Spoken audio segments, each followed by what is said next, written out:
Welcome to Things My Mother Forgot to Mention. The podcast where we say everything our mothers didn't. I'm Jan, a trauma therapist and author turned rogue storyteller, here to talk openly about the body, aging, and all the, wait, what? Moments of womanhood. And I'm Patti, an online business and tech nerd whose purpose is to elevate the voices of women in our world and who doesn't believe in taboo topics. Things My Mother Forgot to Mention is the podcast for every woman who's ever said, wait, why didn't anyone mention this to me? Join Jan and Patti, two outspoken, curious, outrageous women, as they dive headfirst into a messy, magical, and often WTF realities of aging, health, and quite simply being a woman. From rogue chin hairs and vaginal thinning to mental health, perimenopause, and scalp cancer. Yes, really. Nothing is off limits. It's funny, it's raw, it's real talk your mother definitely skipped. Let's get into it. Hello, Jan. Hey there, Patti. Good to see you today. Good to see you. How are you? I'm doing pretty good. A little stressed, but for the most part, I'm doing great. And I'm looking forward to our podcast or talk today. So I'm sure you must feel some maybe make up anxiety or fear about talking about this, I'm a or little nervous, actually. yes. Yeah. So, which is interesting because it's something that I talk about really comfortably and I have spoken about with people in my life and but it's still, sometimes sharing it because it's so vulnerable, I Right. think that I do feel a Yeah. little bit nervous. Mhm. But I am excited, for lack of a better term, to talk about it just to share because, today we're talking about childhood sexual abuse, in general. And, um, it's really, I think, important to talk about it because Yeah, people don't absolutely. talk about it enough. And unfortunately, and I want to say it in a way that's like not to normalize it, but it is a normal thing that happens that is not normal, right? Right. So it is Exactly. an unhealthy thing, but so many people experience it that I want to normalize talking Right. about it. And I want to So say, many my clients who yeah, 30 years that I've been in practice I can't tell you how many had so sexual abuse and many. how many tried to talk to their parents or their family or to a principal or to whatever, and no one believed them or said Mhm. not to talk about it. Oh, well, it's over, so stop it.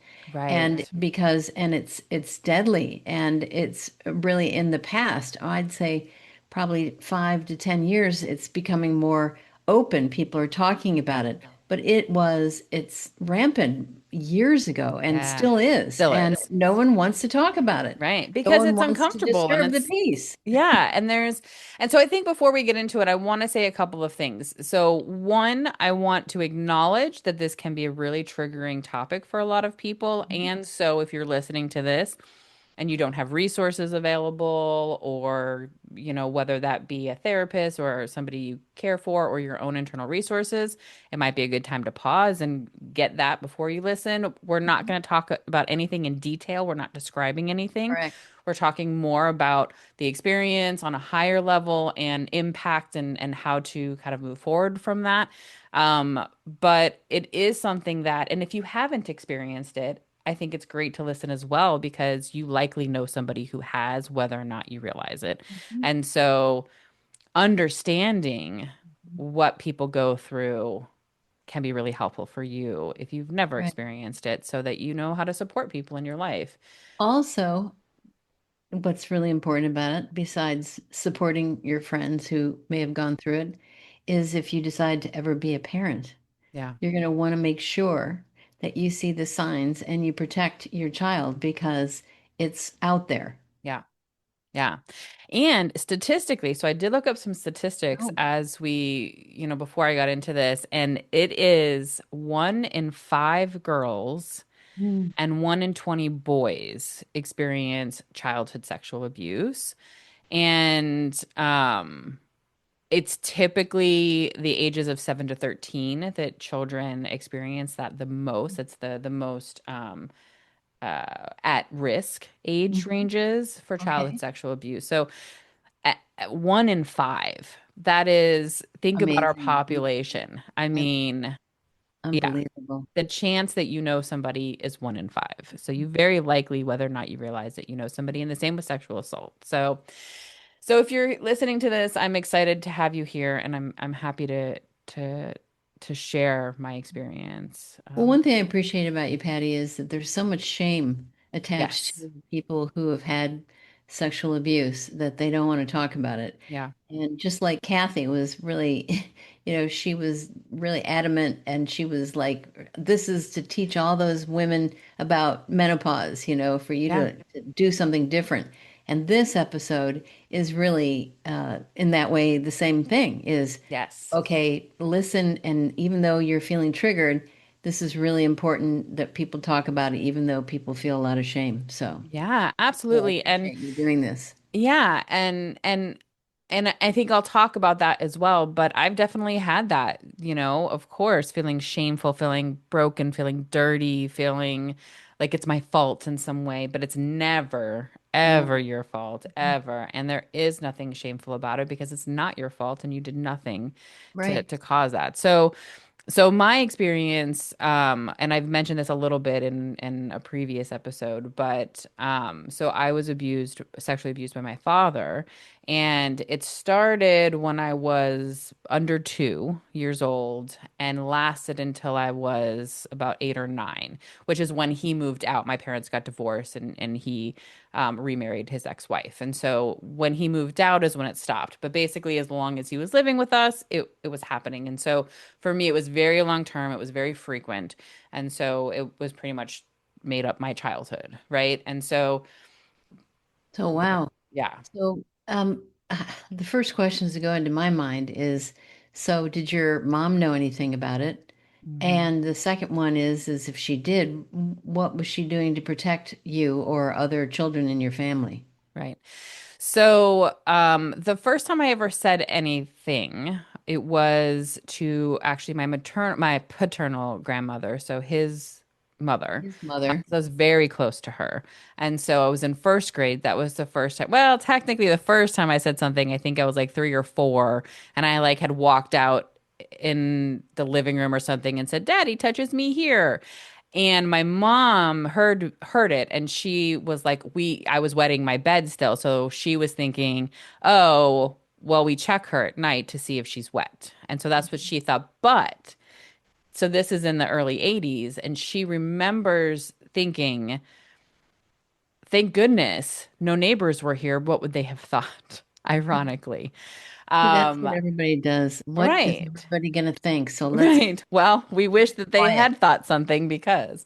And so then in first grade, I told my grandmother a bit of a detailed account because I remember very specifically what I said to her. And she told my mother a slightly altered version. Mm. And my mother says that she came to me, but I was little and I was in first grade, and then I told her no. I don't remember that, of course. My memories from childhood, because of this long-term abuse, are very sporadic. I have Yes. certain memories and certain not. So, but I do remember some of those pieces. And so she, at that point, told him to go to therapy, Told and your mom told your father to go father to to go to therapy. therapy. Yeah, And that was that. did he get Um, help? Did he get any help? who knows? He is a pathological liar, and so he would always, who knows if he actually went. I know that that's what she said. Supposedly, she said that she has told me that she had asked me again, is anything happening? But I always said no, which is normal for children because they're Hmm. protecting or they're afraid or whatever. My father Or they're being never threatened. Or they're was being threatened, threatened. right? Hmm. And he wasn't threatening to me. I was spoiled. So I was the one that got the special treatment. I was, right? So in that way, that was the way of manipulation, right?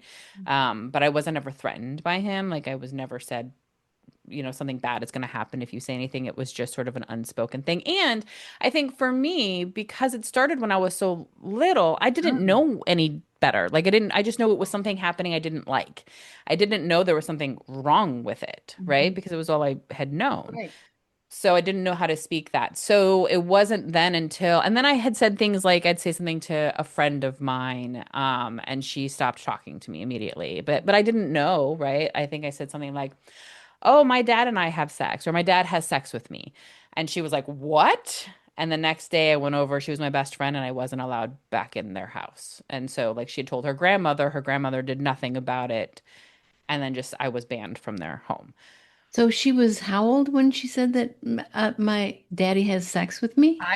It was You me. were. I said that to my friend. That was my way of Oh, trying. And and I was then you got kicked out. probably third Eight? or second. Yeah, maybe something like that, Seven? second or Eight? third. Because I Mhm. imagine I was probably at that point starting to try to say things right after Mhm. first grade. And because it stopped when I was in third, when Mhm. grades are the best way for me for ages. So like 8 or 9 is when it stopped. So it had to have been 7 or 8 or something. I'm so sorry You know, because how I look at it, and every therapist we've trained is that the parents really weren't protecting you. They correct, weren't clued in, and correct, your mom really fell down on the job, and hmm she stayed married to a perpetrator is really what the issue is. correct. And I don't know, did he ever get a diagnosis like a sex addict? Like he must have been sexually abused himself. So that's what so I mean, he went to prison for it. So ultimately, when I said something to my mother eventually, because it started coming out for me when he moved out, that was it for me. And I think internally, I lost it because I was safe for the first time. And so I started having these like bouts of rage that I don't even remember. I'd black out Mhm. rage and there were knives involved and I was very violent and very angry. And I would throw these big fits and just these big emotions, because I Yeah. didn't know what to do with them. And it was Hmm. all these years built up. And Built up. so at that point, my mom didn't know what to do with me anymore because I would throw these huge tantrums and these big things. And eventually I finally just said, "Mom, what's sexual abuse?" And she was like, "Oh," and just like sit down. And what did it for me was actually I saw this Oprah special was on TV. And I remember this very distinctly. I was in my nightgown and it was like an evening episode. And it was this little girl and she was drawing pictures of what her grandfather did to her. And everybody was making a big deal about it on the show. And I went, "Oh," and she was Yeah. using the term sexual abuse. And I went, Mhm. "Oh, something's, Right. this wasn't right." Okay. Right. And so at that point, I had a name for it. And so Mhm. that's when I finally said something to my mom. And she immediately at that point, but he was already moved out. It was already, Mhm. she went into action and went to our therapist. We were seeing a therapist for the divorce because they thought that's why I was acting out. And so it all started, and he went, to Yeah. prison, and all of that. And during that process, he How said long that did he go to prison for? he was sentenced to 15 years. He was in for 7.5. Wow. Good behavior. So, So Patty, I am so, first of all, I'm just really sorry to hear that that was, I mean, to me, from two until five or six, kids don't have the information to know when something's wrong. right, All they know, and really, I remember when studying with Pia Melody, and she talks about young sexual abuse, to like your age 6 or 7 is kids experience it as really either painful or icky, dirty, and they don't enjoy it. right, The issue comes when, and this is not your case, but when it continues into teen years, like you said, right. up to 13 or 14, it actually ends up being something they start feeling like loved by whoever's doing that, whether Mm, it's the father or it's the cousin or it's the uncle or it's whatever it is. But yeah, they feel, and that's where we talk about that if a child is severely neglected, they start looking for love in all the wrong places. And if right. something like that's happening, that's like that they're being loved and they let it happen. Yeah, And typically, what happens is they end up having some kind of sex addiction when they grow older, especially for men, boys going through right, that. Because then right, they become the perpetrator and they end up finding someone to do that with. and Yeah. it's a, it keeps on passing down to the next generation. So Right. it And is that's generational. exactly, yeah, my father ultimately had said, now again, he's a pathological liar, so take that as everything as he says, but he said that he was abused by his grandfather. Mhm. And then somehow or another, a lot of it gets blurry, but I was in a room with him like during the court stuff, or I don't know, something like that with lawyers, and he said that the reason was he didn't know the difference between love and sex. And so But which of course I then but he's internalized a and am dealing pedophile. with in therapy now. Your Yeah, your father's a pedophile. that's I mean, I'm not correct. laughing at it. I'm just No, thinking, oh no, if you no, think no. love and sex, and he's talking about that when you're 4 years old. Like, Right, oh, okay, right. hello. Yeah, I no, mean, no, exactly. but that's So, that's the issue is that yes. in other people we know, younger girls, at 1 in 5, are really vulnerable. And if they Yeah, are not protected by the other parent and the parents checked out, things like this happen to them. right. And Yeah. it's egregious Yeah. behavior. And it is It something that damages people. I mean, I'm sure it's damaged you. I know you went to therapy and everything, still, but for yeah. something, still, Right. yeah, Yeah. still, because Yeah, it's yeah. it's a violation of your boundary, your sexual Absolutely. boundary. Yeah, it is something that, so there are a couple things there. So one, it is something that I wasn't able to deal with looking, with my mother, right? Talk about things my mother forgot to mention. Protecting me, staying protected in that way. I wasn't able until I was an adult to look at that neglect that happened on her part because I needed her. And so there was no way for me to say, oh, wow, there's partial blame here for this, her not protecting me the way that she needed to during this period of time, and that this happened under, you know, in For her what? home, Hmm. for all of these years. And so that's something I deal with now. That's a now thing. That's a thing that I work through now in therapy is now how do Hmm. I reconcile that? Hmm. But at the time, she was all I had, so I couldn't, I Right. could not process that. So but I did, yeah. So I mean, starting to talk about the impact of that, right? So like I said, when it finally was over, for me, it started to show itself in, and we had talked about this before, anxiety. That was Yep. when I first started, I was anorexic. I started complaining of stomach pains. I had all these things happening, and everybody was like, "Oh, it's the divorce," because they didn't know about Really didn't know this about other the thing. sexual abuse. Yeah, but Right. it wasn't. It was the abuse. And so, like I said, I became very violent and all these things. And so I did, at that point, I was 9 or 10, maybe even 11. They put me into a psychiatric hospital. So I was there for about a Mm. month, Oh, just to kind of manage the anger and all of that. And so and did it come out then when you were in the psych hospital? no, it was before then. So they knew. So I told my mom, and that's when we started all the process of everything. And then because they finally had a name for what was happening, and after I think he was maybe in prison by that point or in the process, somewhere within there, they put me in the hospital because she didn't know she couldn't handle me. I would run away. I was threatening to kill myself. I was pulling Oh knives on myself. God. I cut my brother with a knife. I don't remember any of that. Oh my God.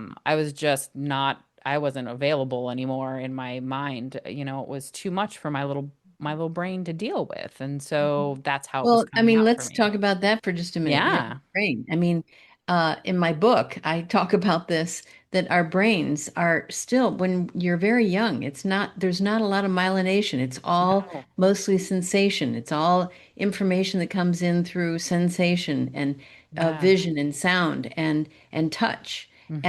because you don't have words for things. And Yeah. then it gets to the point where the brain starts myelinizing, which means that the nerves start wrapping and they fire quicker and go to the prefrontal cortex. There's really no prefrontal cortex development up Yeah. until about the age 10 or 11. Yeah. And so at 11, it all starts making sense to you. So before that, it was all just in your body. Yeah. And Correct. that's really what happened. And so Yeah.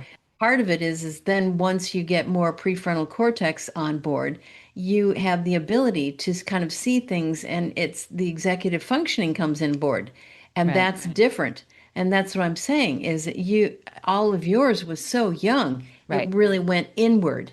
Yes, correct. Exactly. And what was really happening with like these outbursts and temper tantrums and things I would have is they would always happen at night. Surprise, Mhm. surprise, because most of the abuse happened at night. And I didn't want to be in my room. And so since my mom's room was safe, I wanted to sleep with my mom. But she, of course, was like, I don't want a kid sleeping with me every night, and I get that. She didn't understand. It was before she knew what was happening. But I didn't know how to say, I don't feel safe. I'm scared. I don't want to be in my room. I Right. just knew how to explode. And Right. so, yeah. So after the hospital, we then, had therapy. We moved to California near my mom's family.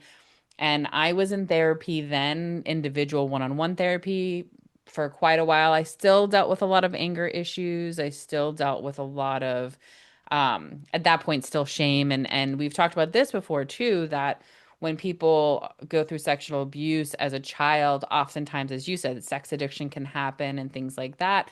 And some people will end up being really promiscuous, and some people will Hmm. kind of go the other extreme. And so I was the other Yes. extreme. I was more shut down and didn't like Hmm. people touching me in any Right. way. And so I was more in that way, which is why Hmm. I didn't have sex until I was 23 or 24. So Hmm.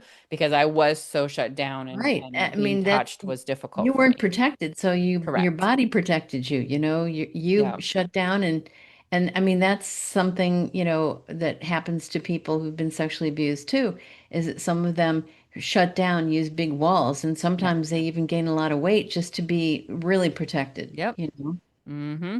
Guilty on all charges. Yeah. And that was, right, I put on weight to protect myself because what are we told? We're told being, overweight is unattractive. People don't want you, but also it's physical padding, right? It's a physical Yeah. barrier that Mhm. happens in your body. But by that point also, I had an eating disorder because it was, and we talked about this before too, like it Yeah. was the one thing I felt like I could control in my body is the food Hmm. coming in. And so that was a big part of it. The benefit for me of being aware so young and starting in therapy so young is that I was able to start learning some Yes. regulation when I was young Thank and goodness. understanding these things. And right from the beginning, people told me it's not your fault, all of these things, which, that's wonderful to hear, but it's hard not to internalize that. And, for me in my head, it was my fault that my father was in prison and all of those things, which of course logically that wasn't true, but See, that and doesn't this is matter. right, and this is another thing that because of young brains that aren't myelinized yet, Yeah. is they take everything in as personal, Yeah. as it's my fault and I'm a bad girl or I'm a bad boy and I don't want to hurt mommy, poor mommy or Yeah. dad. My And brothers. Yeah. I took my and father it's away all from my very brother. self-focused on I'm the problem. Right. Once you get a little bit older, you can start hearing that message, but it's not until you do some good experiential Yeah. work, Yeah. and therapy that you start realizing that, their lack of treatment really damaged you, and you have a right to be angry about that. Yeah, absolutely. And that was the thing for me is because, again, that response was, oh, I went into a psychiatric hospital. So that I internalized, oh, anger bad. And so I was afraid of being angry ever. Mm. And so I kind of like dampened down my anger for a really long time and tried to like it would come out in outbursts, but I tried to do that, which hello food. Oh, Because it right. was more feelings that I was putting down. And Hmm. so it wasn't really until my mid to late 20s, I would say that I started finally looking at anger and saying, okay, Hmm. how, like, anger is natural, anger Hmm. It is is. healthy, and Hmm. how can I express anger in a way that is healthy? And to understand that what was happening when I was young wasn't just me expressing anger, there was so much more in that. Yes. And Yep. it's so much of the rest of my life so far has been reframing what I experienced as a child because, like you said, it was so internalized Yes. that I have to stop and say, oh no, it wasn't anger as bad. It was, oh my God, look at that poor child that was experiencing all these feelings and she just needed to feel safe. And so, therefore, anger isn't scary and I can experience anger. I'm Yeah, it's not a great. violent person, right? Like, I've Yeah. never been a violent adult. And so, Right. anger for Right. me is very different now. And Well, but it took a anger long time to used get with there. a containing boundary is about being assertive. It's about Mhm. having your own back. It's about Mhm. standing up and saying no. that's not okay with me. Yeah, And you didn't really have a choice for saying no. And right. if you did say no, it probably wouldn't matter either. So Correct. that's the other part is that children are victims. I don't say Yes. that adults are not, but children are victims, and they can't say no. Either they get Right. threatened, or they don't know, or they don't want to hurt daddy and mommy, or they Mhm. translate everything into, I'm going to protect them. And especially then families don't want to talk about it because they like, well, it's over, so let's just get on with life. Yeah. And yet you're left with, in the wake of, the a disaster, all Yeah. kinds of feelings that what what I would call, Patty, is the failure to reach into your life experience and really validate what went on for you. Right. So you were so alone, and Yeah. that happens to a lot of children, is that Yeah. their parents lack the ability to reach into them and really validate their inner life experience. And what they want to do is manage it so the neighborhood doesn't hear. They want to just shut everything down. And that's the result of huge damage that's done to Yeah. you, it sounds like, and to others. Yeah. And I will say, the piece about that is that, as a child at that point, what I was learning was that because I told my grandmother, because I was trying to tell people, is now the information I'm receiving back is, oh, this is still occurring. Even though I said, I don't like this happening, I don't want this happening. So, oh, okay, I'm on my own. There is nobody protecting me. That's the message that I received. I didn't know that he was Mhm. told to go to therapy. Not that that would matter or did matter, Mhm. but that's all I hear is, oh, I've said that I need help and no help has come. Mhm. And so I'm internalizing that. The other piece, and this might feel sensitive, is that, like he didn't threaten me, but he would regularly say, oh, you do not want me to come back? And I would say, no, please. And he would promise. And so now what that built was new trust issues because now Right. this trusted figure who's my father and I'm supposed to trust, I'm already grappling, right? Internally, again, none of this is happening consciously, but like I'm already grappling with the idea of, oh, this person I should trust is hurting me. Right. There's no Now safe this place. person I should trust is lying to me and is telling me Right. I won't come back. Oh, but then he does. And Hmm. so all of these things now, guess what they do later on is guess Mess what you I've really dealt up. with? Trust Mhm. issues, Mhm. like In big time relationships, trust yeah. issues. Hmm. Yeah, big time walls. Like I'm very walled off. Let me rephrase that importantly. I used to be very walled off. I've been working really hard to Mm. change those Yeah, walls yeah. and to be very aware of them because as an adult, right, this is now the work that I get to do, being conscious of all that stuff and say that, oh, these are now choices, right? I'm not a victim now. I am an adult who now gets to make choices and I get to do the work Hmm. that leads me towards a healthy set of relationships with everybody that I'm with. And I get to choose that. I'm very picky about the people in my life, and that's a choice, That's good. And That's I good. say, okay, these are the people But I want in my life. I can trust. Yeah. right. Most people, though, if they are not treated, usually end up picking partners that keep recreating the trauma from their past. And Oh, I talk yeah. about that actually in my book, that happens. And Hmm. so it's not until you actually do your own work that you can start breaking that pattern and realize where it came from. Hmm. And so it's really important to do therapy, to do treatment, Yes. to get out the word, to be able to find resources to help yourself because it is definitely going to impact your life today. Yeah. So two things on that. One is I've talked about many times already. My long-term 15-year relationship was with an alcoholic. Oh Guess gosh. what alcoholics do? They lie a lot. So that was definitely a piece that was happening. And so that's something that now I'm just doing a lot of work right now so that should I be in a relationship in the future, I'm very conscious of that and I want to make sure it's healthy. Otherwise, it's just not worth my time because Well, I don't want to go that route, you why know? torture yourself like that? Yeah, Exactly. it's Go not through it. worth it. Yeah. Right. It is. Yeah, absolutely. And the other piece is that the very first therapist I had after this came out, and so I was again 11 or something at that point, I think when I 10 maybe. And it was the first therapist I had out of the hospital. And she said to me something that has stuck with me forever. And I think what was really beautiful about it was that it was the truth. And she said, "This is something that is going to impact you for the rest of your life. It won't be always, but there will be periods where Right. it'll come back up and you'll need to get support." And that Mhm. was the best thing anybody ever Yeah, said to me that's because it great. prepared me as I moved on to know Right. that, oh, I'm having something come up and that is okay and that is normal. I will always, this is something Mhm. that, as we've talked about before, my brain was altered forever Yes, it through was. this. And Mhm. so it is always stuff that's going to Mhm. come up because of it. Mhm. And that's just a part of it. And I have to Right. get help periodically to move through those things. And so that brings up this whole idea of experiential therapies, Mm, which is really important because it's not just a cognitive in your brain, right. it's also in your body, and Hmm. it's the whole body, it's the whole person. And so experiential therapies are much more effective in treating, like you were laughing about the videos of our one of our colleagues who Yeah. was videoed with her permission, and she was sexually abused, and how triggering that was for you to listen to.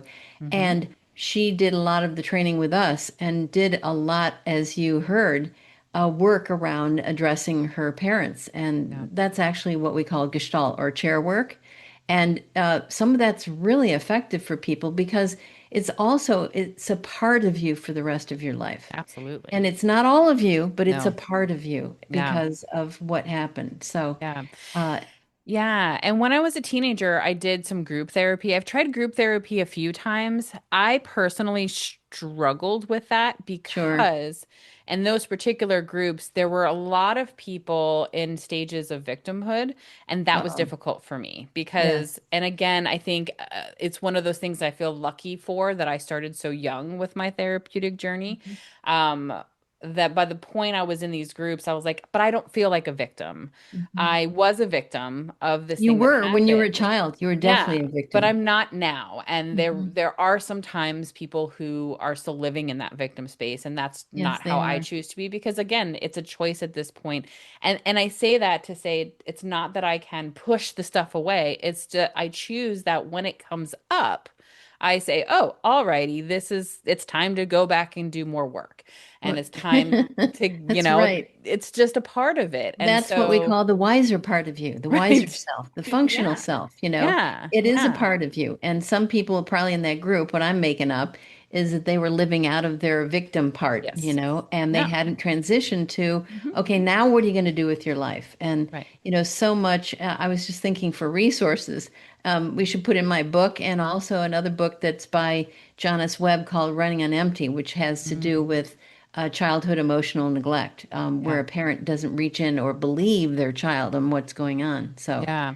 And the I think the important work right now for me, like I said, that I'm doing is, my mother right now, she has a lot of physical challenges. And so yes. I'm doing a lot of caretaking with her. And so that has brought up a lot for me because I feel as though I wasn't taken care of, and yet Mm-hmm. I have to take care of her. And Mm-hmm. so that's very difficult for me right now. Mm-hmm. And Mm-hmm. I have these feelings when people say to me, "You're such a good daughter." And I kind of want to be like, F you, I'm not a good daughter. It's because I feel like I have to. And, No, you Patty, know, I really I give you a lot of kudos to be able to do that because I felt the same way myself. yeah, And here you are, and I hear you taking care of your mom, and I'm thinking, wow, that must be really hard because of the stuff that comes up, like, hey, where were you when I needed you, you know? right. So, Yeah. And that's literally, I mean, it is like the last 5 therapy sessions with my therapist have been about this. And this is what we right. are actively doing right now is how do I reconcile the fact that she is my mother and she did care for us in certain ways. And she, when I was sick, I always felt safe and loved and taken care of. And, there were those parts of it. She always said, "I love you." And she was a great mother from that perspective. However, she also wasn't there for that and was Hmm. neglectful and Right. neglectful to physical abuse that my brother Hmm. sustained, very severe. And so those things we now as adults have to reconcile. And how can I, as a person, say, here is this person that I choose to be a part of their life and help care for them, and also have these feelings and respect little Patty and what little Right. Patty went through in that Yep. part of That's myself. And right. so that's the work I do right now. And that's just a part of it again that comes up. So I think it's important also that like I haven't been in therapy every single, forever in my life. Like again, it comes in phases. There are periods of time that I'm fine. I'm always Doing fine. well. But that like I'm not in need of that and I'm functioning and I'm doing well and I'll always have anxiety because of that event, For sure. Your you nervous know? system was on way Yeah. alert. That's called a Yeah. threat And response. yeah, And it's and it's going a over the part of top. it. It's a Yep. part of it. And I will say, and we were starting to talk about this a little bit in the beginning. Um, I was in this little town on the outskirts of Chicago was where I grew up. And so when this came Mhm. out, it was the big thing that came out in this little town. And, I will say this for my mother is that she, really struggled with that whole thing, right? And it happening and all of that. But she went to the library, the local little library, and talked about it publicly. And we were shunned from my father's family because of that, because it was their town essentially, or that wasn't their town, but around us, around them. And so, but she talked about this and said, if this is happening in my home, it could be happening in yours. And what that did was it really turned that little town upside down. I'll bet. It really brought to light. And then we're talking this at this point is the late 80s, early 90s. And Hmm. people still aren't talking about that stuff then. There's no internet, there's none of that. And so people are still not talking fully about sexual abuse in that way. And my mother did. And she did Hmm. speak about that openly. And years later, there was somebody that I grew up with had reached out and said that they noticed certain behaviors that they had seen in me, but they didn't know, of course. But afterwards, in retrospect, they were like, oh, these behaviors that I was exhibiting, they saw in a friend of theirs and therefore told a teacher. And it turned out that that person was being sexually abused. And so Yeah. There's that's what that signs. did. It Again, created there's signs. awareness. It Hmm. created awareness in that time because there are signs. And quite honestly, I was flabbergasted at some of the things, and this is very vulnerable for me to say, but I was masturbating in class when I was like in second Mm. or third grade because I didn't know any better and my body was Yeah. activated and all these things. But how did a teacher not see, because they saw that. I know they saw it. How did a Yes. teacher not see that as a red flag? Well, see, this is part of our education system. Yes. That back in those days, and it's only been in the last 10 years where we call it trauma informed, is that teachers are getting more training Yeah. about spotting things like that because before it was like everyone grows up in a suburb of Chicago, a normal life, and their father Mhm. works and mother takes care of the kid, and they're all Yep. in that Literally. dream fantasy and Yep. and all kinds of things are happening in a family system. I mean, Yeah. in my family system, everybody thought my household was totally perfect, and it wasn't. Right. And so much of that goes on. And so it's good for your mom doing that, but I guess it did it then alienate her from the whole community when she spoke? No, the community Rallied. supported her very well. The community supported all of us. Like we would not have survived that event without that community. The neighbors that came together, a teacher who to this day I still talk to sometimes, who was my Nice. art teacher, and she would let me sit in her room when I couldn't handle going to class in the middle of everything because it was just too much for me. And she came and saw me in the hospital. Neighbors came and saw me in the hospital. It's Mhm. where I learned to shuffle cards. And, like, Mhm. they really showed up. They came together and painted my bedroom while I was in the hospital so Oh, that when I got out, it looked like a different space. And they nice. refurnished it so that it didn't seem like the same place that they really did. My That's father's great, family Patty. didn't enjoy that, Well, who cares hearing about about her that? talk about that, Right. but the rest of the community was really supportive Mhm. of that. And so I'll always remember that and the way that they showed up. And, I thought that was just really beautiful. That's great. Yeah. Wow. Yeah. So, do you know, I mean, so we were talking about resources Mhm. about, groups. I guess I don't even know what groups actually deal with that. Yeah. I mean, There, the nice thing is there's the internet now. yes. there's love addiction groups. There's, and I'm certain some of that may get mixed in there. There's sex addiction, and there's Hmm. sex and love addiction groups. And those are more classically run like AA is. Right. But there's resources that have to be, and you can find, and books, and Tons of books. and therapists that specialize Hmm. in this kind of thing. Absolutely, yeah. And there's a lot of, I found there's a group called, it's like an online chat room called In the Rooms that is a really great kind of 24/7 chat group. And it's like old style chat group feeling of like, the mid to late 90s of AOL chat rooms kind of when they first came out. But it's that feel of like their rooms designed, like I think I was in one for anxiety for a while, but they have those for people who have been abused.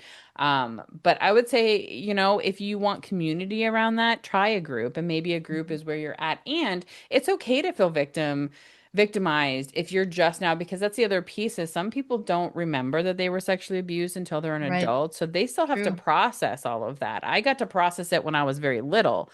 But if you're just starting now and realizing that this happened to you, then it's okay to be in that victim, I Hmm. think. And you might need to be around other Hmm. people who are feeling that. And, Hmm. I had to at some point do some sort of work with myself where I sat down with a picture of me as a little girl smiling, and it always pained me to see pictures of me smiling because I knew what was behind What that. you were hiding. And Hmm. I just had this moment where I sat with this picture and I did this meditation and I talked to her and Hmm.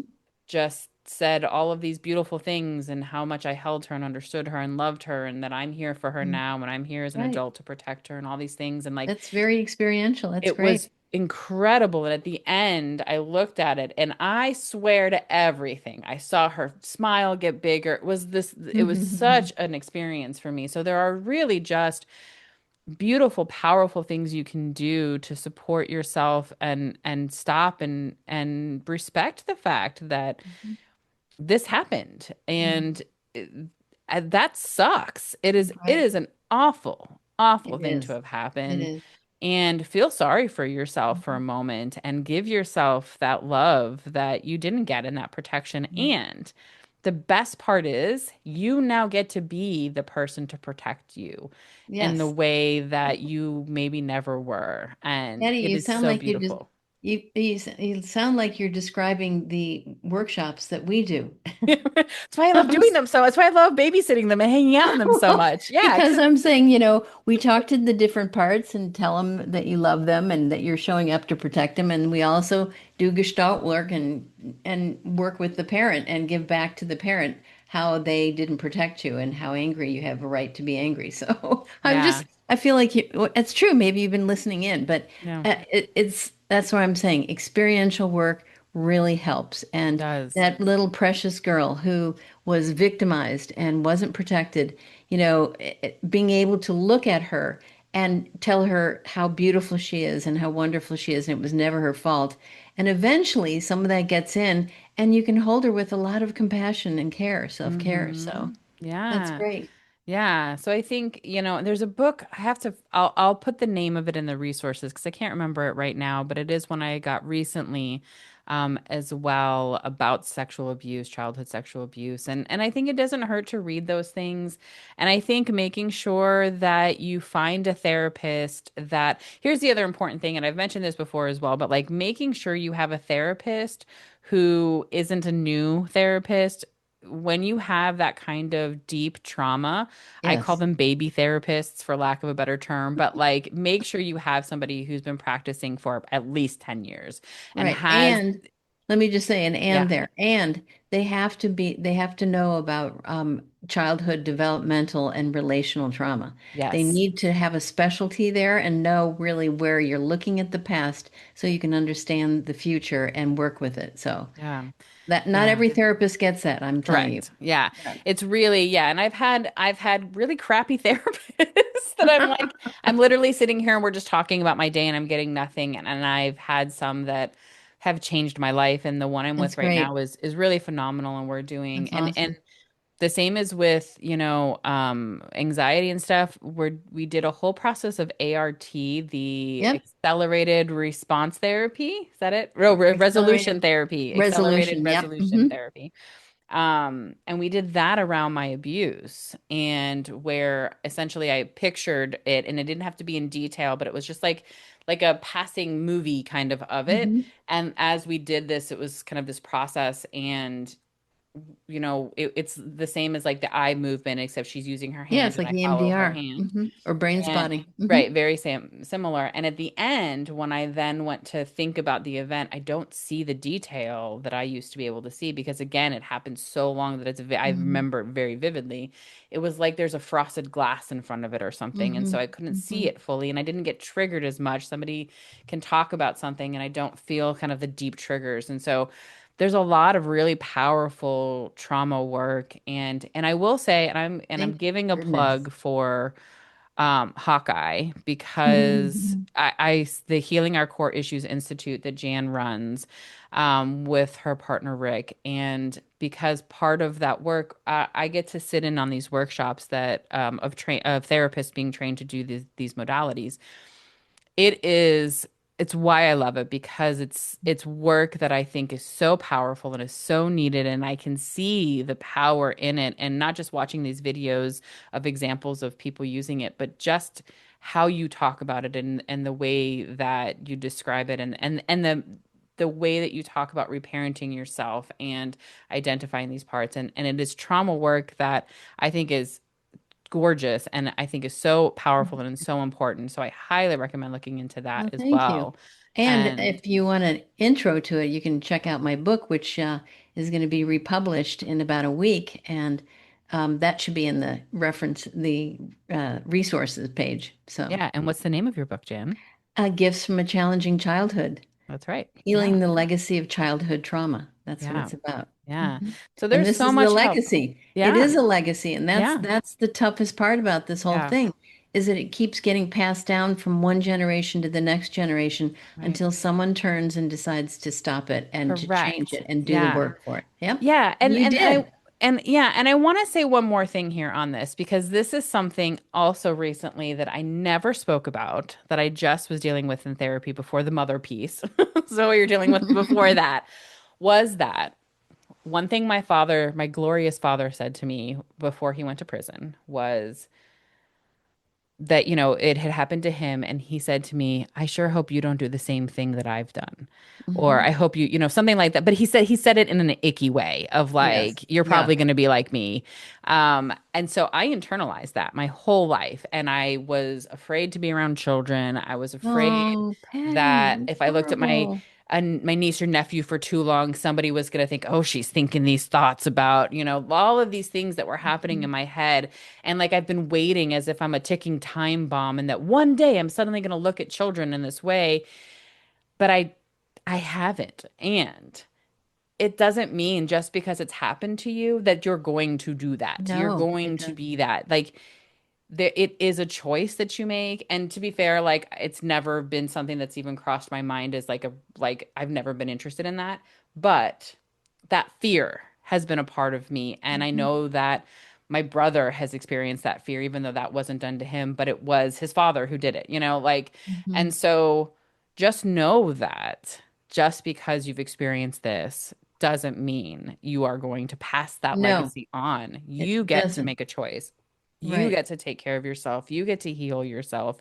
You get to stop. The same as with any kind of neglect, abuse, trauma. You get to stop it from moving Yep. forward and do that And work. the most important thing, though, is to notice that if you're struggling with some of this, Yeah. get help.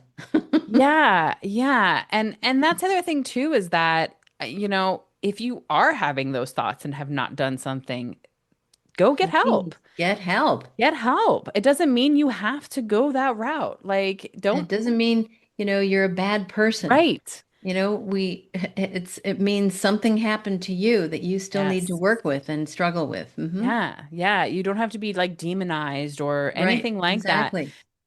Yeah, you can I mean, heal that. You can move ultimately, forward. we always teach the therapists and individuals in my practice.